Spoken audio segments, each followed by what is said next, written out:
Beraksi. Saudara, ada layanan kesehatan baru bagi warga Jakarta yang membutuhkan pelayanan kesehatan namun sulit untuk meninggalkan rumah. Ya, program layanan kesehatan dengan pasukan putihnya diluncurkan oleh pemerintah Provinsi DKI Jakarta pada 14 Mei lalu. Berikut ini perjalanan reporter ataupun jurnalis Kompas TV Renata Pangalo dan juru kamera Adini Anissa saat mengikuti pasukan putih di area kerja Puskesmas Kecamatan Pulau Gadung. Aman ya Mbak, latih ya Mbak? Oke, terima kasih Pak Ahmad. Bisa kita bawa untuk ke rumah warga ya? Iya, saudara, jadi hari ini saya berkesempatan untuk mengikuti bagaimana kegiatan dari pasukan putih dari Puskesmas Pulau Gadung untuk mengunjungi pasien yang membutuhkan perawatan di rumah. Berikut liputannya untuk Anda.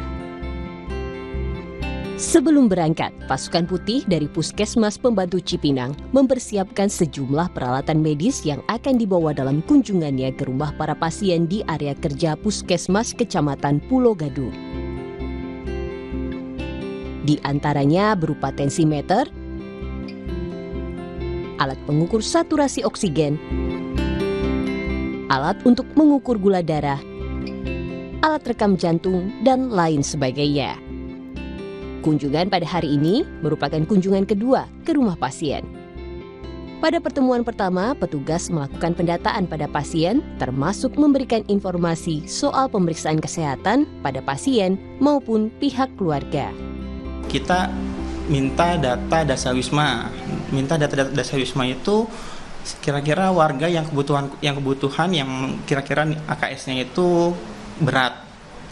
Terus kita kunjungin, kita verifikasi, validasi, kita lihat ya AKS seperti apa, terus kita berikan layanan keperawatan sesuai yang dia butuhkan. Apabila keluarga sudah mampu merawat keluarganya atau pasien sudah memiliki AKS meningkat dari yang sebelumnya dia tidak bisa apa-apa, sekarang dia sudah bisa mandiri, itu bisa kita hentikan pelayanan tersebut. Para pasukan putih merupakan mereka yang memiliki latar belakang pendidikan di bidang kesehatan. Seperti antara lain di Kecamatan Pulau Gadung, ada Puskesmas Pembantu Cipinang yang siap mengirimkan pasukan putih ke rumah warga. Salah satu warga yang kali ini dikunjungi bernama Eva yang menderita penyakit saraf dan autoimun. Karena kondisi kesehatannya, Eva kesulitan mendatangi puskesmas untuk berobat jalan. Kehadiran pasukan putih pun menjadi angin segar bagi Eva dan keluarga.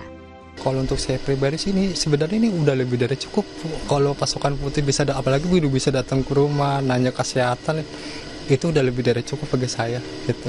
Emang hasilnya emang udah bagus sih ya, semenjak ada pasukan putih bisa datang ke rumah itu emang kita pribadinya kebantu banget gitu. Dari rumah pasien pertama, perjalanan pasukan putih berlanjut ke rumah pasien selanjutnya yang memiliki masalah obesitas dan permasalahan kesehatan lainnya. Dengan adanya layanan pasukan putih ini, orang tua pasien bernama Salwa mengaku terbantu karena selama ini terkendala masalah transportasi. Informasi mengenai adanya layanan pasukan putih mereka dapatkan dari petugas RT dan RW yang kemudian melakukan pendataan terhadap Salwa. Pihak keluarga berharap sang putri bisa melakukan pengecekan kesehatan secara rutin dengan adanya layanan kesehatan dari rumah ke rumah. Saat ini, pasukan putih tersebar di 44 kecamatan di kota Jakarta. Di sini memang untuk saat ini untuk DKI Jakarta kita baru ada di 2 lokus. Jadi masing-masing kecamatan untuk DKI Jakarta punya 44 kecamatan. Jadi masing-masing kecamatan itu ditunjuk 2 lokasi. Kalau tantangan memang karena program baru ya. Tantangannya adalah memang tim kami juga bagaimana kami memadukan tim tenaga kesehatan yang ada dengan situasional pasien yang akan dikunjungi. Tantangan yang terberat adalah bagaimana edukasi pasien, promosi kesehatan untuk pasien untuk dia datang dirujuk. Keberadaan pasukan putih diharapkan dapat meningkatkan kualitas hidup pasien dan memudahkan akses mereka pada layanan kesehatan. Para pasien pun bisa menikmati layanan kesehatan dari pasukan putih tanpa biaya. Saudara, selesai sudah kunjungan pasukan putih dari Puskesmas Pulau Gadung hari ini. Kita lihat bagaimana pasien dan keluarga sangat terbantu dengan kehadiran pasukan putih yang langsung mengunjungi rumah mereka. Tentu ini merupakan permulaan. Pemerintah diharapkan bisa menyediakan layanan kesehatan sebaik-baiknya untuk Jakarta yang lebih sehat. Renata Panggalo, Adini Anissa, Kompas TV, Jakarta. Terakhir, saudara, Festival Balon Udara. Festival Balon Udara digelar di Purwokerto, Jawa Tengah berlangsung meriah. Warga antusias menyaksikan balon-balon raksasa mengudara. Puluhan balon udara berukuran jumbo dengan aneka ragam corak dan gambar mengudara dan menghiasi langit Purwokerto, Kabupaten Banyumas, Jawa Tengah, Minggu pagi. Warga antusias memadati lapangan tempat berlangsungnya Festival Balon Udara yang digelar di Universitas Muhammadiyah Purwokerto. Beragam corak balon udara mulai dari corak etnik hingga yang bergambar Presiden Indonesia dari masa ke masa diterbangkan. Ada juga balon spesial yang bergambar perjuangan rakyat Palestina dengan latar bendera Palestina. Pesan kepada masyarakat, sengaja memang ini bentuk partisipasi sosial dan mental kita bahwa kita mendukung betul kemerdekaan dan perdamaian di Palestina. Kita terbangkan balon Palestina. Kita juga kelola mahasiswa dari Palestina yang menggunakan skema rektor scholarship pakai beasiswa kita. Meski sudah ketiga kalinya digelar, Festival Balon Udara tetap menarik perhatian warga, mulai dari wilayah Purwokerto hingga sejumlah kabupaten tetangga seperti Purbalingga, Cilacap, dan Banjarnegara. Kalau setauku ya, ini itu acaranya udah berlangsung 3 tahun karena untuk merayakan ulang tahunnya UMP. Nah terus ini pengen nonton lagi? Iya. Kenapa? Gitu. Karena menurutku kalau di sini itu view-nya lebih dapet, terus gak seramai kalau misalkan di tempat lain gitu. Ini juga kebanyakan balon udara yang di sini itu yang ada di Wonosobo.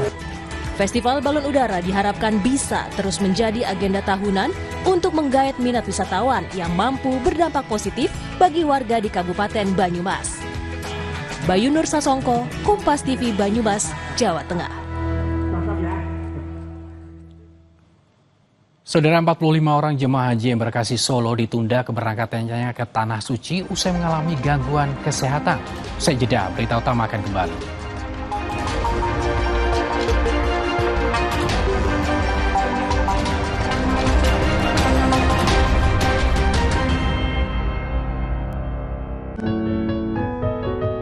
Berat ya?